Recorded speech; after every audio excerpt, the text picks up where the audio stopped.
Hello guys, good afternoon. Ah, guys, tuturuan ko kayo paano gumawa ng dupe. Yung insin ba guys, rope insin. Ito guys yung papel, Nepali P4 ito. Nepali P4 ito, no. Nagtre-training kasi ako ng paano gumawa ng dupe, yung rope insin. So ito yung material na binigay nila sa akin guys. Ito, papel. Nepali kagats, Nepali P4. Pagkatapos nagbigay sila ng roller, tapos may pencil, pagkatapos may blade, ayan. Pagkatapos may eraser. Pagkatapos guys, mayroon mirror. Ayan guys. Ito ay mirror ito guys. Hindi ko pa binuksan pero mirror ito. Dito kami magsusukat ng papel na ganito guys. Pag natuto na ako magbilibid. So, paano magbilibid guys? Tuturuan ko kayo. Ganyan. Itong pusa ko. So, ito din guys yung powder. Ito yan guys. Oh. So, organic itong powder na to. Binigay sa akin. Organic. So, ang gagawin natin guys, ito example lang ha. Hindi pa ito talaga yung ibebenta ko. Ano pa lang guys ito example. Tapos, itong powder na to, yan, ilalagay mo dito sa, ganyan o, ganyan. Powder dito, ilalagay mo sa papel. Parang anong pangalan nito, liha o ano, basta papel.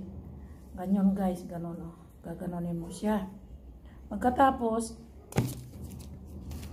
guys, itong gilid na to, gilid dito at saka gilid dito, yung mga gilid-gilid, wag mong lalagyan ng powder. Hindi mo pwede ilagyan siya ng powder.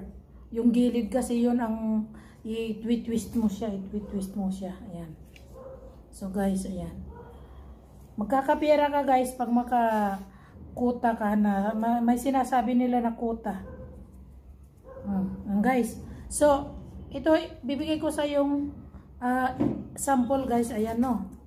So, ginawa ko, gaganunin ko. Ganyan. Tapos, gaganunin ko ito guys. Tapos dito, ibibilibid ko ito dito. Ayan. So, hayaan ko lang siya na malaglag yung iba guys. Kasi itong papel na to, sample lang binigay nila sa akin. Sample. Bilibid ko lang kanya. No? Bibilibid mo lang siya ng bilibid. Ayan. Kailangan tight siya guys. Yung parang tight siya. Para hindi maglaglagan yung powder, yung dupe. Yan na guys, no? Tapos, itong finger mo na maliit, gaganon mo siya. Tapos ganon. So, itong dalawa na to, dapat magkapantay sila, no? Tapos, ibibilibid mo siya. Bilibid hanggat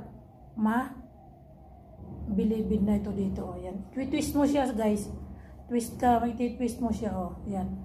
Pag na-twist mo na to, i-twist mo yung isa, twist. Tapos, pag nagganon na, itong finger mo na to, gaganon mo, iganon mo ito, ganon. Ito, ilagay mo dito. Tapos, yung, yung kamay mo guys, yung ito, i-twist mo siyang ganon. I-twist mo siyang ganon. Ganon, di ba? O, ganon. Kusa siyang mag-twist actually, ganon, o. Yan na guys, basta, yan. Twist mo siya, twist doon, twist dito. Yan, twist mo lang siya guys. Oh. Twist mo siya dito, twist mo siya dito. Ayan. Yan na guys, oh. Diba? Twist ka ng twist. Titingnan pa nila yung guys, kasi nag-practice kami kanina. So titingnan nila yung gawa ko. So ayan na guys, ganito oh. Dupe. Ito guys oh. Tapos ito yung anuhan mo ng lighter para maging na siya guys, insin. Ito insin na to guys oh. Parang kandila o lantern, sabihin natin insin, basta yan na. So ito guys ang mga nagawa ko. Ayan na, may nagawa na tayo. So, ito mga nagawa ko, ayan o. Yung mga nagawa ko na to, bukas ipapakita ko doon sa opisina. Ayan. May kulay-kulay siya guys. Ayan. Marami na akong nagawa. Ayan. So, ang paggawa nito guys, ang sabi sa akin doon sa opisina ay pag makagawa ka ng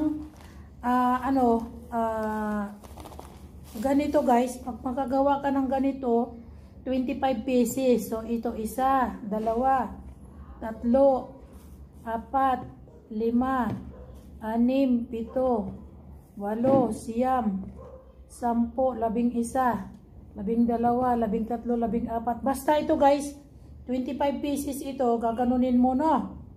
Tapos itatali mo ito, itatali mo ganyan. So, ang isang tali na ganito na 25 pieces ay 4 rupees, 7 rupees, may 20 rupees. Kung talagang marunong ka na, magaling ka na, ang halaga na nito ay 20 rupees guys, yung isang ganito. Bali 25 pieces ay 20 rupees.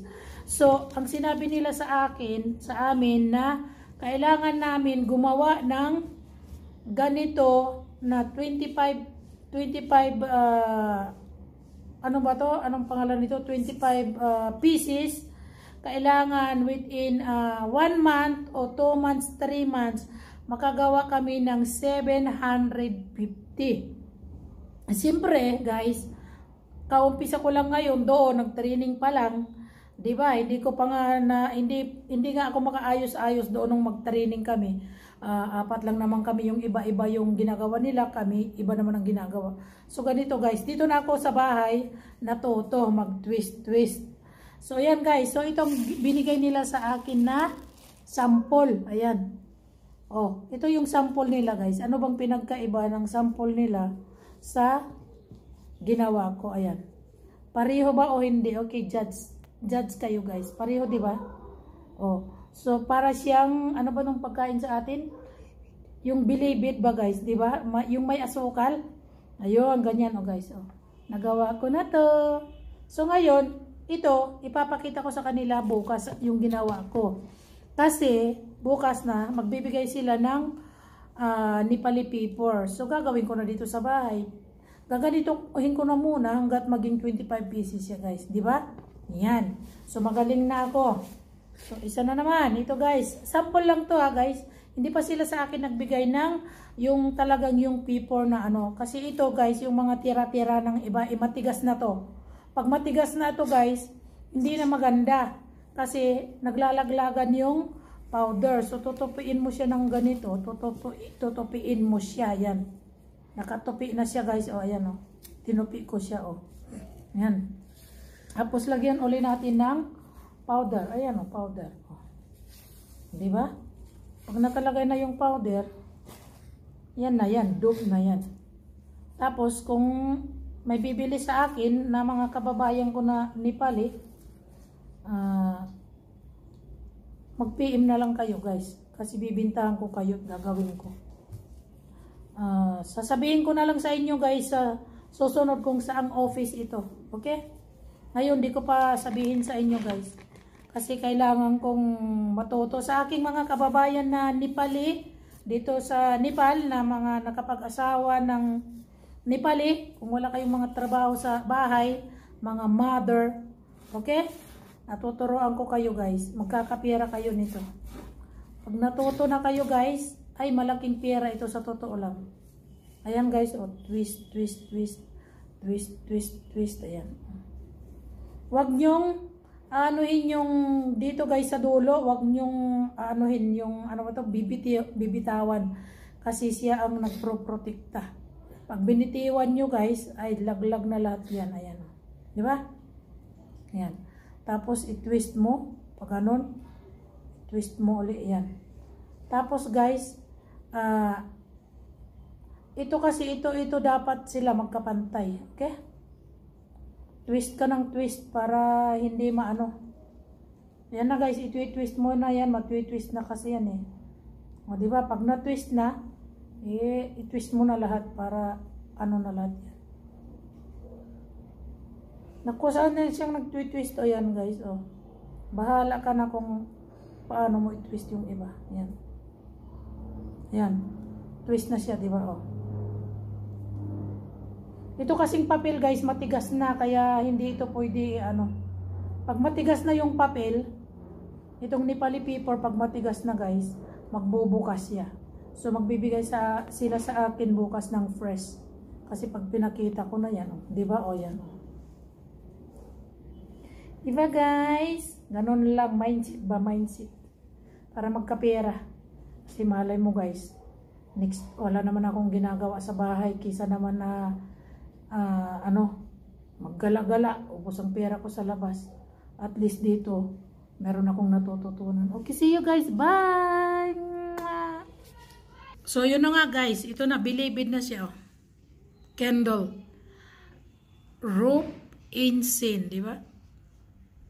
Pag nakagawa ako nito ng marami guys, ibibenta ko na. Ibibigay ko na doon sa pinagtrainingan ko. Di ba? Pag binigay ko na sa kanila, bibilhin nila sa akin at magkakapera ako. Sa mga 2 weeks guys, magkakapera na siguro ako, bibilangin ko yan.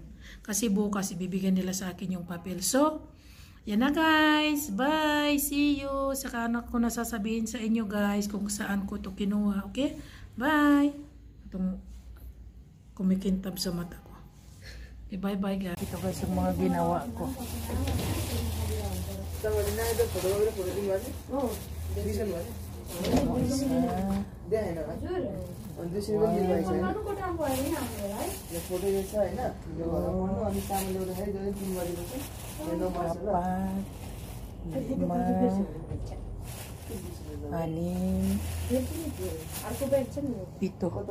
Pito guys. Meron pa akong isa dito. Ay naman yan. Ito ang ginawa ko. Ito.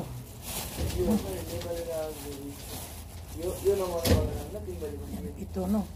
Tapos meron pa ako dito. Ito, 8, siyam ang ginawa. Okay? So, ito ay natira. Ito may mga maliliit dito. Ayan. Okay, see you guys later. Hello guys! Ito yung nagawa kong dope guys. 10 piraso. 10 piraso. So, 250 pieces ito guys. So, 250. Ng isang, ano nito guys, ang isang ganito ay 25 pieces. So, this is 50, 50, 100, 200, 250 ito lahat. 250. Within 3 days ko ito nagawa. So, last week ko ito nagawa guys. Last week. So, itong week na to kukuha pa lang kami. So, yan na guys. Nagawa ko ito. Itong last week. Kaunti pa lang nagagawa ko. Nung last few weeks, nakagawa rin ako ng siyam. Kaso dalawang packet na ganito guys ay kaunti naman siyang sira. Ito naman mas okay siya kaysa noon sa pag-umpisa ko guys. Yan. So itong mga nagawa ko, ihahatid ko na to doon sa trainingan namin guys. So see you. Bye.